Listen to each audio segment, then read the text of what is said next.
শরীয়তপুরে popular life insurance পিএলসির উদ্যোগে বীমা দাবি চেক হস্তান্তর ও ব্যবসা পর্যালোচনা সভা অনুষ্ঠিত হয়েছে।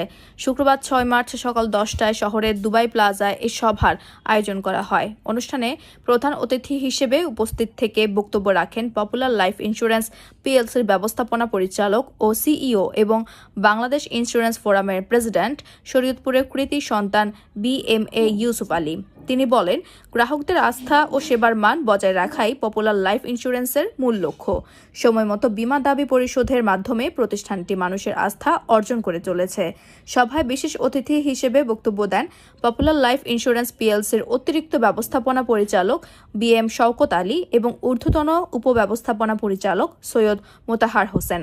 তারা প্রতিষ্ঠানের বিভিন্ন কার্যক্রম, ভবিষ্যৎ পরিকল্পনা এবং গ্রাহক সেবার মান আরও উন্নত করার বিষয়ে গুরুত্বারোপ করেন।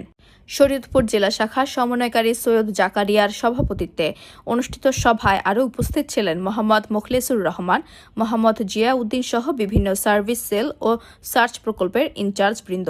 অনুষ্ঠানে বীমা গ্রাহকদের মাঝে দাবি চেক হস্তান্তর করা হয় এবং পরবর্তীতে ব্যবসা পর্যালোচনা নিয়ে বিস্তারিত আলোচনা অনুষ্ঠিত হয়। সভায় অংশগ্রহণকারী কর্মকর্তারা প্রতিষ্ঠানের সাফল্য ধরে রাখতে সম্মিলিতভাবে কাজ করার প্রত্যয় ব্যক্ত করেন।